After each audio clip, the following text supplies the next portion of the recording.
ایک بزرگ کے پاس ایک آدمی آیا، کہنے لگا حضور 15 سال کا لڑکا مجھے توبہ کرا گیا، میری آنکھیں کھول گیا۔ ایک 15 سال کا لڑکا، میرے ساتھ ایک واقعہ ہو گیا، حیرت انگیز واقعہ۔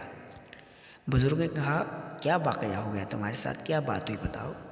کہنے لگا ایک روز میں بازار گیا تھا کچھ سامان خریدنے، میں نے سامان خریدا، مچھلی خریدی تھی میں نے 10 کلو، اور میں نے گھر کا راشن بھی خریدا تھا، کافی سامان خریدا تھا میرے پاس۔ اب سامان کافی سارا ہو گیا تھا، اتنا ہو گیا تھا کہ وہ سامان مجھ سے اٹھ نہیں رہا تھا۔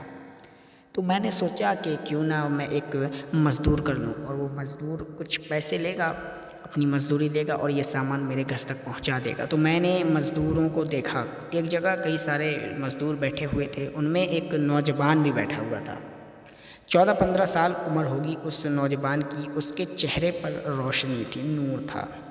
میں نے اس سے پوچھا مزدوری کرو گے کیا؟ کہنے لگا حضور مزدوری بھی کرتا ہوں اور پڑھائی بھی کرتا ہوں، اور اللہ تعالیٰ کو پسند ہے اس کی عبادت بھی کرتا ہوں۔ میں نے اس سے کہا میرے پاس کچھ سامان ہے، اس کو میرے گھر تک چھوڑ کر آنا ہے۔ کہنے لگا حضور چھوڑ دوں گا۔ میں نے کہا کتنے پیسے لوگے؟ کہنے لگا 3 دینار لوں گا حضور۔ میرا سودا اس سے طے ہو گیا 3 دینار میں، اور اس نے وہ سامان اٹھایا اور لے کر چل دیا۔ میں آگے آگے، وہ پیچھے پیچھے آ رہا تھا۔ راستے میں ہی تھے ہم لوگ کہ راستے میں ظہر کا وقت ہو گیا، اذان ہونے لگی مسجد میں۔ اس نے سامان نیچے رکھا، کہنے لگا اگر اجازت ہو تو میں نماز پڑھ لوں۔ میں نے اس کو اجازت دے دی، وہ نماز پڑھنے گیا۔ زیادہ وقت نہیں ہوا تھا اور وہ نماز پڑھ کر آ گیا۔ میں نے پوچھا کہ ابھی اور لوگ تو آئے نہیں ہیں، تم بہت جلدی آ گئے۔ کہنے لگا میں نے صرف فرض پڑھے ہیں، نفل نماز نہیں پڑھی ہے، وہ میں بعد میں پڑھ لوں گا۔ میں نے سوچا کہیں آپ یہ نہ سمجھ لیں کہ میں کام چور ہوں، کام سے بچنے کے لیے نماز پڑھنے چلا گیا، اسی لیے میں تھوڑا جلدی آ گیا۔ خیر اب ہم دونوں نے پھر سے سفر شروع کر دیا۔ ہم آگے بڑھتے گئے تو گرمی کافی پڑ رہی تھی، اس نوجوان کو پسینہ آ رہا تھا۔ میں نے اس سے کہا یہ سامان تھوڑی دیر کے لیے مجھے دے دو اور تم تھوڑا سا سستا لو، آرام کر لو، میں لے کر چلتا ہوں۔ تو وہ نوجوان کہنے لگا کہ حضور میں حلال روزی کماتا ہوں، اگر یہ سامان آپ لے کر گئے تو میں پھر 3 دینار نہیں لوں گا، میں کم لوں گا۔ یہ کہہ کر اس نے مجھے سامان نہیں دیا، لہٰذا وہ میرے گھر تک پہنچ گیا سامان لے کر گھر پر پہنچا۔ میں نے سامان اندر رکھوایا۔ میری بیوی نے مجھ سے پوچھا آ گئے؟ تو میں نے اس کو بتایا کہ ایک بہت نیک نوجوان کو لے کر آیا ہوں، مزدوری پر اس نیک نوجوان کو لے کر آیا ہوں، بڑا نیک ہے، پابند ہے۔ میری بیوی کہنے لگی کھانا بھی بن گیا ہے، کھانا تیار ہے، اگر نیک نوجوان ہے، اتنا ہی اچھا ہے تو اس کو کھانے پر بلا لو، اس کو بھی کھانا کھلا لو اپنے ساتھ میں۔ تو میں باہر گیا، اس کو میں نے اس کی مزدوری دی 3 دینار، اور اس کے بعد میں نے اس سے کہا آؤ کھانا کھا لو ہمارے ساتھ۔ تو وہ کہنے لگا 15 سال کا نوجوان تیز دھوپ میں مزدوری کر رہا تھا، کہنے لگا حضور معافی چاہتا ہوں لیکن میرا روزہ ہے۔ ماشاء اللہ، معافی چاہتا ہوں حضور میرا روزہ ہے۔ میں نے کہا روزہ ہے، چلو کوئی بات نہیں۔ میں نے اپنی بیوی کو بتایا جا کر کہ اس کا روزہ ہے، تو بیوی کہنے لگی روزہ ہے تو ایسا کرو ان سے کہنا کہ آج کی افطار ہمارے یہاں کر لیں۔ میں نے اس سے کہا جا کر کہ اب کیا تمہیں اور کوئی کام ہے؟ کہنے لگا نہیں، جس روز میں 3 دینار کما لیتا ہوں میں اس کے بعد اور لالچ نہیں کرتا، میں اس کے بعد بس اپنے رب کی عبادت کرتا ہوں۔ تو میں نے کہا گزارش کریں آپ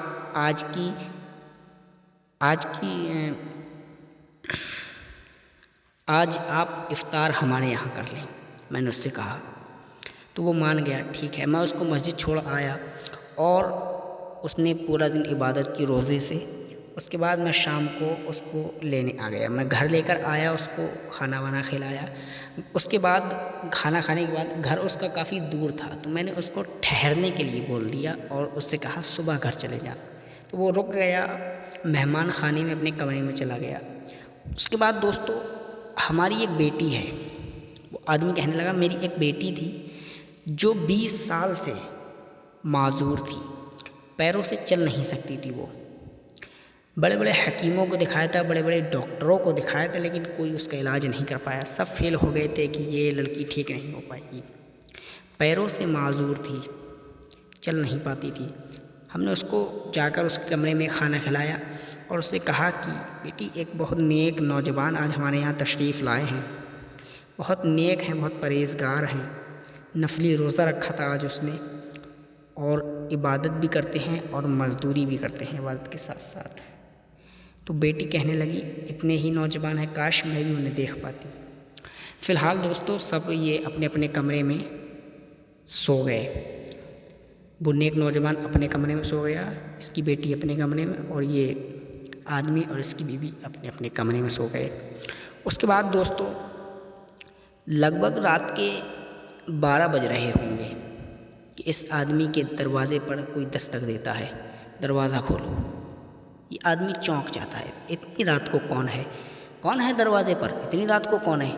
اس کی بیٹی آواز دیتی ہے، ارے ابا میں ہوں، دروازہ تو کھولو۔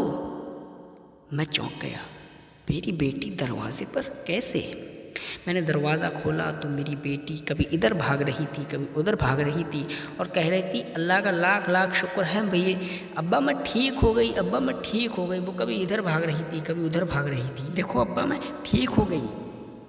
میں نے اللہ کا شکر ادا کیا کہ اللہ تو کتنا کریم ہے، بیٹی یہ سب کیسے ہوا؟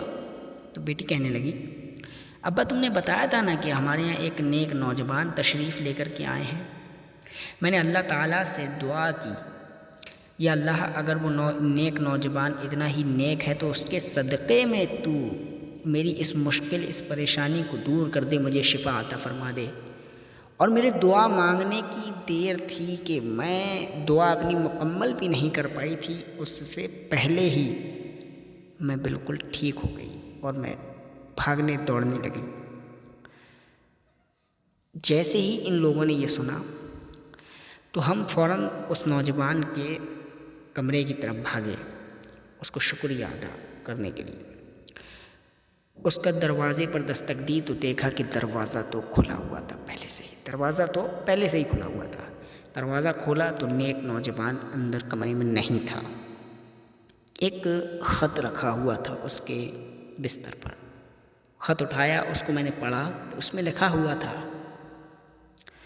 میرے پیچھے مت بھاگنا، اگر تمہیں مجھ سے محبت ہی ہو گئی ہے میرے پیچھے مت بھاگنا، اس رب کا شکر ادا کرو اور اس رب کی عبادت میں لگ جاؤ جس نے تم پر کرم کیا ہے اور مجھے اس کرم کا ذریعہ بنا دیا، اس رب کا شکر ادا کرو۔ خط میں یہ لکھا ہوا تھا۔ اور دوستو آج کل کے اگر پیر کی کوئی کرامت ہوتی فیس بک پر ڈال دیتا، یہاں وہاں ویڈیوز ڈالتا، میں نے اتنی بڑی کرامات کر دی، یہ نیک نوجوان بس ایک خط لکھ کر چلا گیا، بس ایک خط کہ میرے پیچھے مت بھاگنا، اس رب کا شکر ادا کرو جس نے تم پر کرم کیا ہے۔ دوستو اللہ تعالیٰ کو پسند ہے جوانی میں توبہ کرنا، جوانی میں عبادت کرنا، جوانی میں روزے رکھنا۔ اللہ تعالیٰ کو نوجوان کی عبادت سب سے زیادہ پسند ہے۔ یہ وہ عمر ہے جس عمر میں اللہ تعالیٰ کو عبادت سب سے زیادہ اچھی لگتی ہے۔ نوجوان آدمی جب رات کو اٹھ کر تنہائی میں تہجد کی نماز ادا کرے نا، اور اس کے بعد جب وہ دعا کرے، میں آپ کو یقین دلاتا ہوں اس کی دعا خالی نہ جائے گی، کیونکہ نوجوان کی توبہ اور نوجوان کی عبادت اللہ تعالیٰ کو سب سے زیادہ پسند ہے۔ امید کرتے ہیں دوستو آپ کے دل میں یہ بات بیٹھ چکی ہوگی کہ اگر آپ نوجوان ہیں تو اپنی جوانی میں سب سے زیادہ عبادت کریں۔ اللہ تعالیٰ ہمیں اور آپ کو عبادت کرنے کی توفیق عطا فرمائے، آمین ثم آمین یا رب العالمین۔